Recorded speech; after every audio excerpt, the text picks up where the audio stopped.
Itu masa lalu saya lah. Saya dulu memang hobi jidal.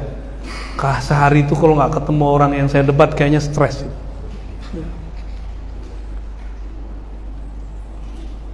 Wajadilhum billati hiya ahsan. Jangankan sesama muslim, yang membid'ahkan para kiai ini kan masih muslim nggak? Yang menganggap kita syirik karena kita bertawasul masih muslim nggak? Atau jangan-jangan kiai udah jadi khawarij ini, mengkafirkan sesama muslim? Saya yakin para kiai sangat paham lah. Jika kepada ahli kitab ini belum termasuk kepada mukmin muslim, wajadilhum billati hiya ahsan, maka jidallah mereka. Kenapa kemudian harus pakai bi, harus pakai allati, pakai mausul, pakai jar? Oh, ternyata ba di situ lit taukid, bener-bener mesti pakai cara silah mausul. Harus ada kemudian cara kita untuk sampai, harus ada metodologi yang pas, ahsan, yang lebih baik. Ahsan itu bahasa Arab. Kalau saya sebut nih imra'atun hasanah, itu maknanya mar'atun jamilah, wanita yang cantik. Hasan, rajulun hasanun, laki-laki yang wajahnya ganteng. Jamal, bahasa Arabnya jamal. Maka jamalullah, kelembutan, keindahan Allah, kadang-kadang dibuat muradifnya yaitu hasan. Billati hiya ahsan, dengan cara yang elegan, yang indah, yang bagus. Kalau mereka kemudian emosi, kita nggak perlu emosi. Mereka pakai kitab kita mesti lebih banyak. Mereka mengkafirkan kita nggak perlu mengkafirkan mereka. Mohon maaf, ini kiai-kiai semestinya tidak selalu mengikuti selera masyarakat awam. Masyarakat awam itu kan maunya kalau ceramah tawa-tawa. Udah tenang, kiai itu kalau mau bikin ketawa tuh gampang, ada masanya. Diri kita ini kadang membutuhkan ketawa, kadang membutuhkan serius. Dan lama-lama orang yang kita cari orang yang serius, bukan orang yang bikin ketawa. Lama-lama begitu. Tapi ketawa penting, ya. Tapi kalau masyarakat awam, kiainya bisa bikin ketawa nggak? Saya jarang bikin orang ketawa. Tapi kita nggak ketawa, dia ketawa-ketawa juga, ketawa sendiri. Ternyata mereka lebih membutuhkan data-data yang banyak. Disinilah perlu belajar mantik. Mantik bukan teoritis tapi terapan. Kitab Sulam itu kalau nggak diterapkan, kadang-kadang mohon maaf, kiai yang ngajarinnya juga nggak pernah talaki Sulam. Dipanggil aja sama kiai sepuh, kamu aja ngajar Sulam ya. Bingung dia. Ya. Padahal untuk materi Sulam itu mesti dia orang suka debat, sehingga tahu apa yang disebut dengan premis 1, premis 2, tahu, dan itu alamiah, dia akan alamiah. Dan tidak semua orang diberikan itu, nggak semua orang diberikan itu. Dan alhamdulillah kita kan masyarakat Aswaja punya yang tradisi namanya bahsul masail, itu bagus. Cuma jangan bahsul masail cari-cari masalah yang nggak perlu dimasalahkan. Ini pedang matanya harus ke musuh, bukan ke sesama Ahlussunnah. Kenapa? Kata Imam Ghazali, ilmu kalam, ilmu jidal itu obat, diperlukan saat orang sakit. Kalau orang sehat dikasih jadi racun. Maka orang yang hobi jidal, hobi bahsul masail tidak pada tempatnya, itu akan meracuni jiwanya. Nah, disitulah perlunya mursyid. Tidak cukup syekh muallim ahli jidal naqid, nggak cukup, harus ada mursyid yang menegur dia. Ini udah kelewat nih, nggak boleh lanjut. Ya. Nah, jadi mesti belajar uslub jadal dengan baik. Karena di luar sana itu mereka nggak tahu ilmu jadal. Pokoknya, nah, gitu aja, ya kan? Jadi usul mereka adalah pokoknya. Kata Allah, kata Rasulullah. Wah, itu bagi saya makanan renyah itu. Kalau ada orang ngomong kata Allah, kata Rasulullah itu makanan renyah. Jadi satu kali ini para kiai, ini contoh kasus. Saya baru naik khutbah. Berkisahlah tentang Nabi Muhammad SAW. Hadis Bukhari Muslim kita eksplorasi. Turun habis Jumatan, ada orang di samping saya itu langsung debat. Kamu ini bahas Muhammad mulu. Kapan bahas Quran? Muhammad gak banyak diceritakan di Quran. Yang banyak tuh para nabi. Dan dibacain ayat waqsusil qasasa, ceritakanlah 25 para nabi. Oh, demen saya kalau begitu. Saya ulangi, ulang kiai, apa bacaan ayatnya? Waqsusil qasasa, ceritakanlah 25 para nabi. Saya tanya balik, coba kalimat 25 itu bahasa Arabnya apa? 25. Ternyata dia bukan kiai. Tapi murab ini, pemimpin halakoh Quran yang membatalkan kajian sunnah. Ada majelisnya di sana. Bahasa Arabnya 25 apa? Saya tanya gitu. Gak usah pakai dalil dulu kita sama dia. Nah, nih, aneh kasih tahu ya, khamsata asyar. 25 itu bahasa Arabnya khams asyar. Oh, gitu ya. Oh. Terus coba ayatnya bunyinya gimana? Waqsusil qasas. Ceritakanlah kisah-kisah. Enggak mesti kisah 25 para nabi. Oke, kita pakai terjemahan ente 25 nabi. Yang 25 siapa? Nabi Muhammad. Saya cerita Nabi Muhammad. Nah, akhirnya saya lihat ya. Kita lihat juga muka dia. Udah mulai merah, telinganya mulai merah. Kita rangkul, ente punya guru siapa? Oh, ini gak punya guru, dia langsung ke Quran. Beneran? Dia bilang gitu. Beneran, ente gak pakai guru? Iya. Bisa baca Quran gak? Bisa. Siapa yang dulu yang ngajarin Iqra? Bapak saya. Wah, itu guru pertamamu. Bapakmu, guru Iqra'mu. Emang lahir langsung bisa baca Quran? Enggak. Dibolak-balik aja. Gak usah pakai ayat dulu. Orang begitu gampang, apalagi baru hijrah 3 bulan lalu, ya kan? Gak usah kemudian ditanya yang aneh-aneh. I'rabnya ini apa? Gak usah, bingung dia. Ya. Apalagi dikasih alfiyah. Kata dia, masa Bukhari Muslim dilawan sama alfiyah? Tuh kan, logika dia hancur kan? Gak nyambung. Gak nyambung. Kita membaca Fathul Mu'in untuk memahami Quran. Karena kita berpikir orang kayak kita ini nggak pantas langsung membaca Quran, benar nggak? Quran itu terlalu suci, salah baca neraka, salah faham neraka. Man qala fil Quran bi ra'yihi falitabawa maq'adahu minan nar. Yang membicarakan Quran dengan ra'yunya, hawa nafsunya, neraka. Makanya kajian saya tafsir cuma 1-2, kebanyakan hikam, kitab kata tafsir, kitab sirah. Kenapa? Itu paling aman. Karena kalau salah baca terhadap kitab-kitab itu nggak benar, paling cuma salah aja. Nah, ini yang diambil oleh masyayikh kita. Nah, mereka nggak ada. Jadi yang pertama belajar mantik, tapi mantik terapan. Mantik terapan itu yang perlu. Nah, bahsul masail mesti kemudian menghadirkan persoalan-persoalan baru. Jangan hanya membicarakan kejadian lama yang sekarang nggak relevan. Jadi bahsul masail kita mesti masail asriyah. Jangan masail qadimiyah aja. Yang lalu betul kita sabiqah kita bicarakan sebagai tanda kita memelihara turas. Nah. Dan yang kedua, ini yang disebut mumarasah. Mumarasah. Latihan. Nah, harus ketemu. Ini yang bikin berani.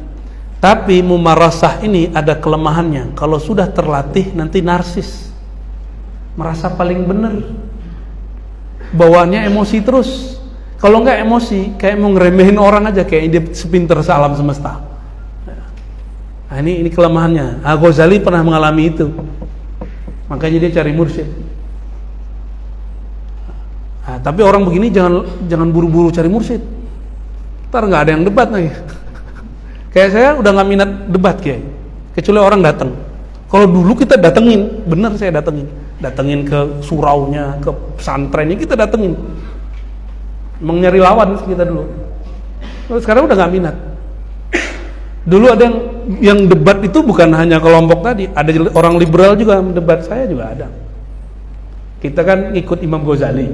Dia mengatakan Ghazali itu penyebab kehancuran umat, kemunduran umat. Saya tanya sama dia, kamu tahu nggak judul kitab Imam Ghazali? Ihya Ulumuddin, artinya apa? Nggak tahu. Udah berhenti debat dah.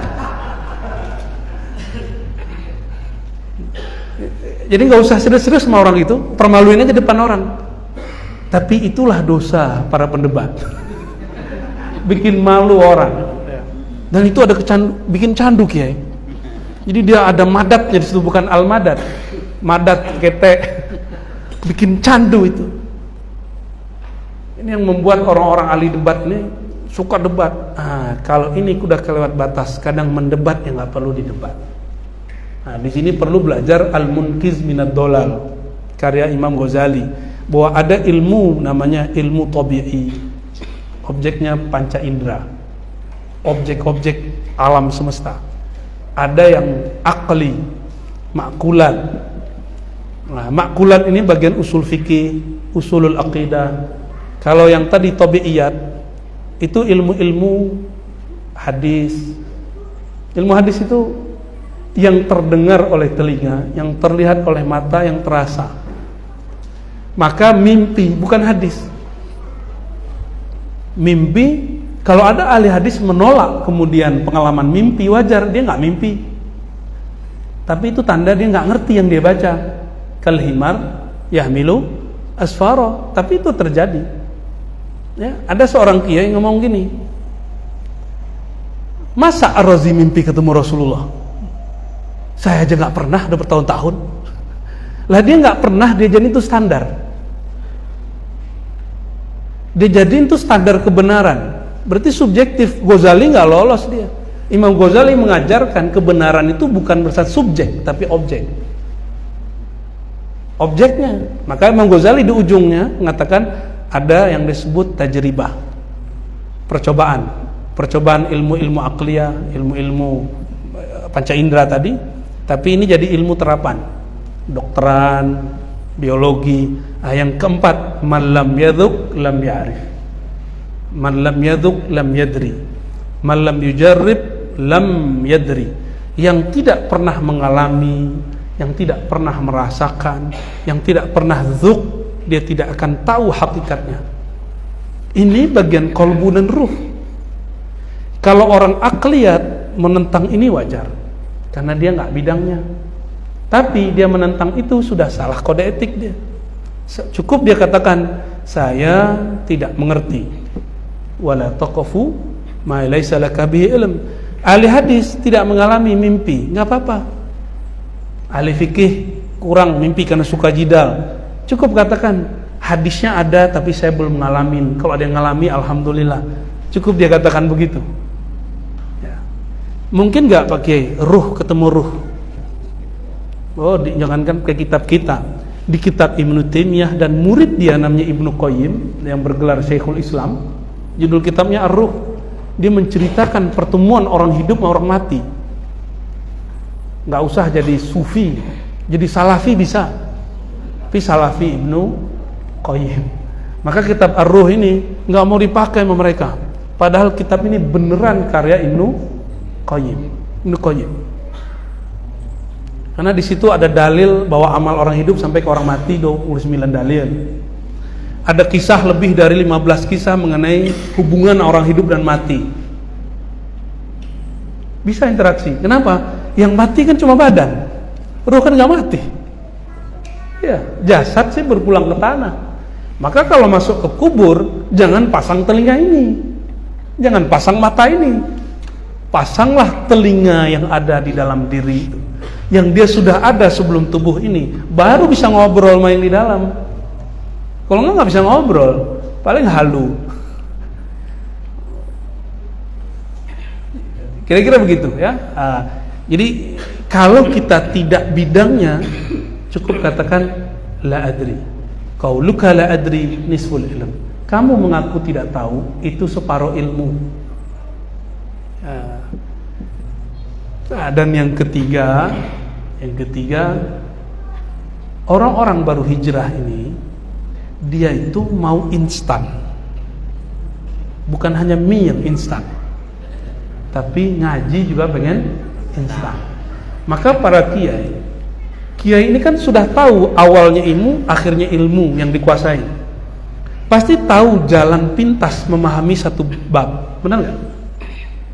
Untuk mereka, kita nggak usah bawa muter-muter, kita bawa langsung. Orang awam itu nggak senang.